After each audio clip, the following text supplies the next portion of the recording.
While filming the documentary, you invited members of the Chicago Police Department to row with your old high school team. How did that come about? Yeah, throughout filming the documentary, everything was all about, oh, these guys from different neighborhoods and different gangs, and it was this disconnect between these communities. And I was like, hold up, I think the biggest disconnect was the Black community and the police officers.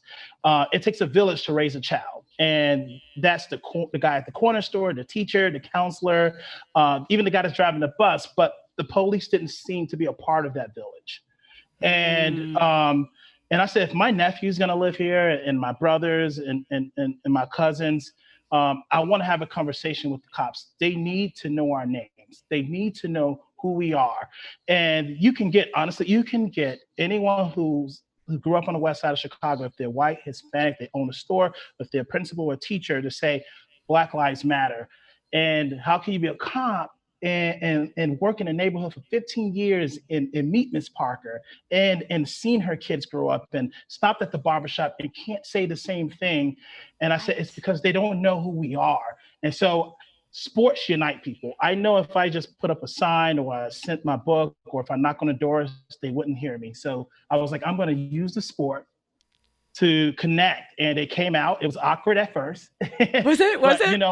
it was very awkward. My boys were like, because they was like, I don't know about this. And I was like, I have to do this. And the cops came and the cool thing was really the guys teaching them this new sport. You have Black dudes on the west side of Chicago, a barber, a guy who owns a moving company, a guy who been locked up before because he was protecting someone, teaching the cops and leading them into meditation.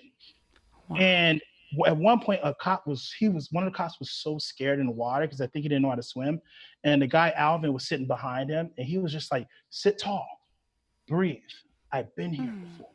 And it was magical. And when you get them open to listen to what we have to say, then that left room for conversation. And I made a challenge. I said, hey, when you see a kid that's getting in trouble, can you commit to taking them to the boathouse? It is absolutely free.